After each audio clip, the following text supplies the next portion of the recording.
আমি আপনাদেরকে একটা ছোট্ট কারগুজারি শোনাই, আপনাদের দিল কেঁদে দিবে।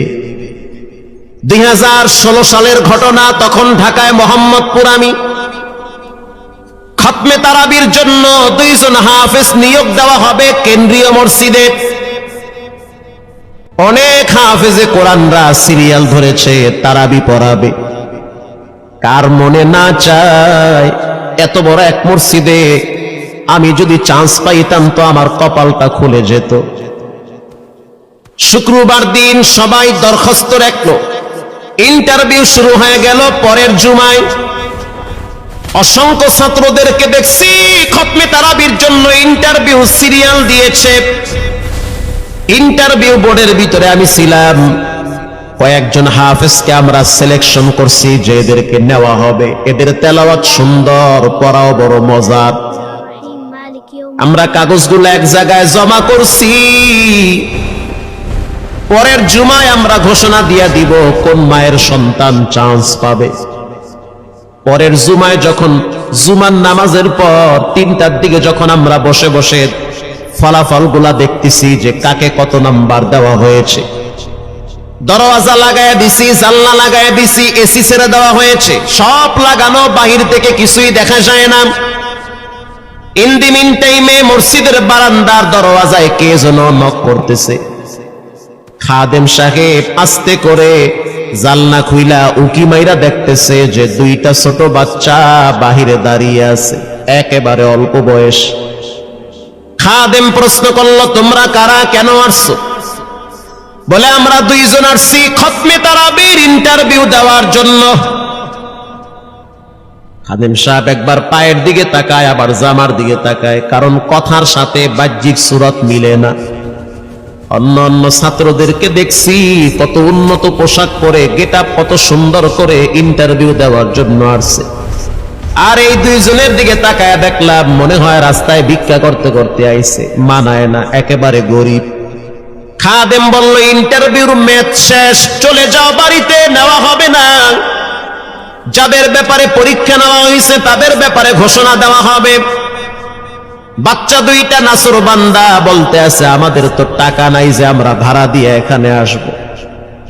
বাবায় বড় কষ্ট করে 2-4টা টাকা জমা কইরা পকেটে দিয়া পাঠায় দিছে, এজন্য আসতে দেরি হয়েছে। খাদেমের বড় মায়া লাগছে, কারণ খাদেমও গরিবের সন্তান। ভিতরে গিয়া মুয়াজ্জিম সাহেবের বলতে আছে, ও ভাই, বাহিরে 2টা বাচ্চা দাঁড়ায় আছে, ওরা নাকি হাফেজে কোরআন, কিন্তু দেখলে তো মানায় না। মুয়াজ্জিম সাহেব ধমক দিয়া বলতে আছে, কোনো সুযোগ নাই, তাড়ায় দাও। খাদেম গিয়া ইমামের কানে কানে বলতে আছে, হুজুর, বাহিরে 2টা বাচ্চা দাঁড়িয়ে আছে, চেহারার ভিতরে এত মায়া, কিন্তু বাহ্যিক সুরত মিলে না, ওরা নাকি কোরআনের হাফেজ। পাশেই তো রহমানিয়ার মুহাদ্দিস সাহেব বসা আছে, তিনি বলতে আছে, কি ব্যাপার, ফিস ফিস করে আপনি কি বলতেছেন? বলে, হুজুর, বাহিরে 2টা বাচ্চা দাঁড়িয়ে আছে, তারা খতমে তারাবির ইন্টারভিউ দিতে চায়। মুহাদ্দিস সাহেব বলল, কোনো কথা নাই, আল্লাহর ঘরের দরওয়াজা খুলে দাও, এখানে কোনো পার্সিয়ালিটি চলবে না। আল্লাহর ঘরের দরওয়াজা সবার জন্য খুলে দেওয়া হবে, আসতে দাও, ভিতরে বসতে দাও। যদিও ওরকে দেখতে মানায় না, বংশগত তেমন মর্যাদা নাই, ভিতরে আল্লাহর কোরআন থাকার কারণে আমাদের উপরে ওয়াজিব হয়ে গেছে তাদেরকে সম্মান করা। কোন দিক থেকে মানায় না, কিন্তু ভিতরে আল্লাহর কোরআন আছে, এজন্য তাদের মর্যাদা অনেক বেশি। এবার বাচ্চা 2টা বাহিরে উজুখানায় গিয়া সুন্দর করে উজু বানাইল। উজু বানাইয়া ভিতরে ঢুইকা আমি তাকায় দেখতেছি লঙ্গির এক মাথা নিচে আর এক মাথা উপরে, এতটাই ভয়াবহ অবস্থা। কিন্তু আজীব দৃশ্য, 2 জনের চেহারা একই রকম লাগে, 2 জনের চেহারা একই রকম লাগে। কে বড় কে ছোট বোঝা বড় কঠিন হয়ে গেছে। মুসলমান ভাইরা আমার, ইমাম সাহেব প্রশ্ন করলো, তোমরা 2 জনের বাড়ি কোথায়? বলে, আমরা নারায়ণগঞ্জে ভাড়া থাকি। বাড়ি কোথায়? বলে, আমাদের বাড়ি কুড়িগ্রামে। কুড়িগ্রাম থেকে ঢাকায় কেমনে আসছো? বলে, বাবায় ঢাকায় নিয়ে আসছে। কয় মাসে কোরআন শরীফ খতম করেছ? বলে আমরা দুইজনে 11 মাসে 30 পারা কোরআন খতম করেছি। ইমাম সাহেব একবার চেহারার দিকে তাকায় আর একবার পায়ের দিকে তাকায়। স্থানীয় গণ্যমান্য অনেক ব্যক্তিরা তাকায় আছে এদের দিকে। ইমাম সাহেব বলতে আছে, বাবা তারাবির ইন্টারভিউ শেষ হয়ে গেছে, বাড়ি চলে যাও। যেটা একটু দেখতে ছোট, ও চোখের পানি দেখলাম টিস্যু দিয়া মুছতেছে। কেন কাঁদতেছো? বলে আমরা গরিব, তার জন্য মনে হয় আমাদেরকে তাড়ায়া দিতেছেন। আমরা জানতাম না ইন্টারভিউ তাড়াতাড়ি শেষ হয়ে যাবে, আসতে দেরি হয়েছে কারণ আমাদের তো ভাড়া টাকা ছিল না, বাবায় কষ্ট করে কিছু টাকা দিয়েছে, সেটা দিয়ে এখানে আসছি। এবার মুহাদ্দিস সাহেব বলতে আছে, তাহলে একটা কাজ করো, তুমি কিছু তেলাওয়াত করে শোনাও। দুইজনেই উত্তর দিল যে আমরা তেলাওয়াত করলে তো আর নিবেন না, আপনারা প্রশ্ন করেন, আমরা দুইজনে উত্তর দিব। আমি তো আশ্চর্য হয়ে গেলাম, জীবনে কত হাফেজ দেখছি, এরকম হাফেজ দেখি নাই। প্রশ্ন করবেন, আমি উত্তর দিব। বুঝতে পারলাম ভিতরের খবর কেউ না জানলেও একজন জানেন, তিনি হলেন কে? মুহাদ্দিস সাহেব বলতে আছে, বাবা প্রশ্ন করব ঠিক আছে, তোমাদের মন মতো একটু তেলাওয়াত করে শোনাও। তেলাওয়াত যদি মানসম্মত হয় তাহলে ইন্টারভিউ নিব, যদি না হয় তাহলে ছাঁটাই করে দিব। এবার ছোট যেটা সেটা তেলাওয়াত শুরু করলো সূরা তাহা থেকে। তাহা মা আনজালনা আলাইকাল কুরআনা লিতাশকা। এত সুন্দর পড়া মনে হইতে আছে, আসমান থেকে কোরআন নাজিল হইতেছে। এত সুন্দর পড়া, কত রঙের ঢঙের পড়া শুনলাম, এই পড়া কোনোদিন শুনি নাই। আমি তাকায়া দেখলাম স্থানীয় টিউনো সাহেবের চোখের পানি বায়া বায়া পড়তেছি। ইশারা দিতে আছে আরো তেলাওয়াত করতে বলেন। এই পড়া তো শুনলে আমার দিলের ময়লাগুলা কাটে। আল্লাহর ঘরে যখন গেছি বাইতুল্লাহ ফজরের টাইমে ইমাম সাহেব তেলাওয়াত করলে যেমন মনে হইতে আছে ওই কোরআনের আওয়াজটা এখন এই মসজিদে বাজতেছে। ছোট বাচ্চাটা তেলাওয়াত করলো, বড় সন্তানটাও তেলাওয়াত করলো। এবার যারা হাফেজ সাহেব ছিল তারা প্রশ্ন শুরু করলো। যেখান থেকে প্রশ্ন করে পৃষ্ঠা ঠেকায়া দেয়, একটা জায়গায়ও আটকাইতে পারে না।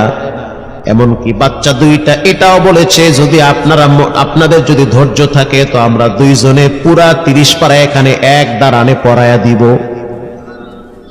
আশা করি একটাও বাঁচবে না।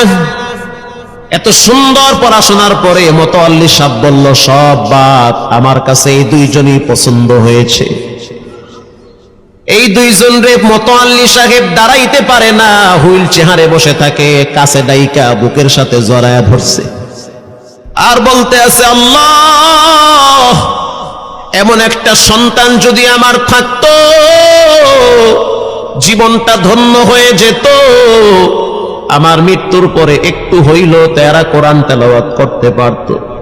নিয়োগ হয়ে গেল, তারাবি শুরু হয়ে গেছে। মোহাম্মদপুর থানায় গিয়ে খবর নিয়ে দেখেন অনেক পুলিশরা এই বাচ্চার পিছনে দাঁড়ায় দাঁড়ায় নামাজ পড়ে চোখের পানি ছেড়ে কেঁদেছে। শুধু তাই নয়, অনেক হিন্দু মহিলারা পর্যন্ত রাস্তায় হাঁটার সময় তেলাওয়াতের আওয়াজে দাঁড়ায় দাঁড়ায় কোরআন শ্রবণ করেছে। শুধু তাই নয়, অনেক বড় বড় ডাকাত, মাস্তান, সন্ত্রাস, কিশোর গ্যাংরা পর্যন্ত দাঁড়ায় দাঁড়ায় কোরআনের আওয়াজ শুনেছে। 17ই রমজান তেছে বদর দিবস, হাজার হাজার মুসল্লি দাঁড়িয়ে আছি। ইমাম সাহেব জানে না যে এরা দুইজনে আপন মায়ের পেটের ভাই হয়, এটা ইমামের জানা নাই। দুইজনে তারাবি চলতে আছে, চমৎকার পড়া, পিছনে শত শত মাওলানা মুফতি দাঁড়ায় থাকে। মনে হইতেছে তেলাওয়াতের আওয়াজে আর এক জগতে হারিয়ে যায়, এত সুন্দর পড়া। তারাবি শেষ হয়ে গেল, মুসাফা শুরু হয়ে গেল। বাচ্চা দুইটারে কেউ বুকের সাথে জড়ায়, কেউ কপালে চুমা দেয়, বলে আল্লাহর কোরআনকে চুমা দেই। হাজার হাজার মানুষ যখন আস্তে আস্তে নামাজ শেষ করে চলে গেল, একেবারে মসজিদের পিছনে বারান্দার পরে আরো একটা বারান্দা থাকে, ওই বারান্দায় এক লোক বসে বসে গামছা দিয়া চোখের পানি মুছতেছে। কিছুক্ষণ পরে লোকটা দেওয়ালের সাথে কপালটা ঠেকায় দিয়া একেবারে অস্থির হয়ে গেল, মনে হচ্ছে তার ভিতরে কাঁপুনি শুরু হয়ে গেছে। কিছু মুসল্লি গিয়ে প্রশ্ন করলো, কি হয়েছে আপনার? বলে আমার কিছুই হয় নাই। টাকা লাগবে? বলে না, টাকা লাগবে না। তাহলে আপনি কেন এখানে কাঁদতেছেন? বলে আমি এমনি কাঁদতেছি, এটা কষ্টের কান্না না, এটা খুশির কান্না। এটা কষ্টের কান্না না, এটা খুশির কান্না, আনন্দর কান্না। আল বুকাউ মিনাল ফারাহ, অতি সুখে মানুষ কখনো কখনো কেঁদে দেয়, চোখের পানি ছেড়ে দেয়। ইমাম সাহেব বলল, পিছনে কে? লোকটা তাকে সামনে নিয়ে আসে। এবার লোকটাকে যখন কিছু দূর সামনে আনা হইল, ওই বাচ্চা দুইটা মসজিদের ভিতর থেকে দৌড় মাইরা গিয়া বলতে আছে, এই লোকটা আমার আব্বা,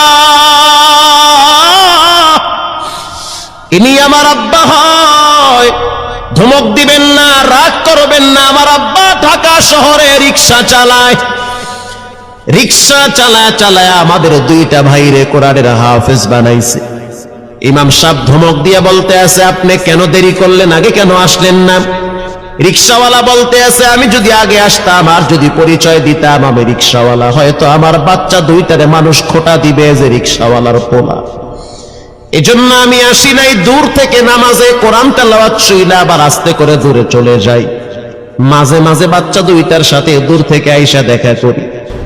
এটাই হলো কোরআনের বরকত। পরে শুনতে পারলাম এই বাচ্চা দুইটার মাও নাকি গাড়ি অ্যাক্সিডেন্টে মারা গেছে, লাশ পড়ে আছে সেই কুড়িগ্রামে। একটা ছেলের নাম জুবায়ের আর একটার নাম হলো তালহা। রিক্সাওয়ালা বলতে আছে, আমার আফসোস নাই, কষ্ট হলো এক জায়গায়, সেটা হলো ঈদের সময় বাচ্চাগুলা তো বাড়িতে যাবে, বাড়িতে যাওয়ার পরে দেখবে ওদের মায়ের লাশ কবরে পড়ে আছে, ডানে বামে মাটি, সামনে পিছনে মাটি, মাটির ঘর, অন্ধকার কবরে মা ঘুমায়। ঈদের দিন এমন কোন দরদি নাই যে আমার বাচ্চাগুলারে সান্ত্বনা দিবে। গত ঈদেও দেখছি বাচ্চা দুইটা মায়ের কবরের পাশে দাঁড়ায় দাঁড়ায় লম্বা টাইম কেঁদেছিল। আমাদের ঘরে কোনো ঈদ নাই। রিক্সাওয়ালাকে সান্ত্বনা দেওয়া হইল, নসিব আপনার ভালো, কপাল খুলে গেছে। দুইটা সন্তান হীরার টুকরা এমন ভাবে তৈরি করেছেন, মনে হইতে আছে জিন্দা কোরআন হাঁটতেছে। এজন্য সন্তানগুলাকে দিনদার বানান, ঠকবেন না। বর্তমান জমানায় মানুষ বড় স্বার্থপর। একমাত্র কলিজার টুকরা মা বাবার জন্য যেই দোয়াটা করে, ওটা অন্য কেউ সহজে করতে চায় না। কথা ঠিক না বা ঠিক? সন্তানগুলারে দিনদার বানান, নেককার বানান, আল্লাহওয়ালা বানান। আল্লাহ পাক বলেন, যারা কোরআন পড়ে, নামাজ পড়ে, আল্লাহর রাস্তায় দান করে, তারা হলো সফল ব্যবসায়ী। এখানে এমন মানুষ বসা আছেন যে নিজের হাতে নিজের মায়ের কবরে রাখছে, নিজের হাত দিয়া নিজের আব্বারে কবরে ফালায়া রাখছে। ঘরে গিয়া দেখবেন মায়ের বিছানাটা খালি। যেই বিছানায় মা ঘুমাইতো সেই বিছানাটা এখন অসহায়ের মতো পড়ে আছে।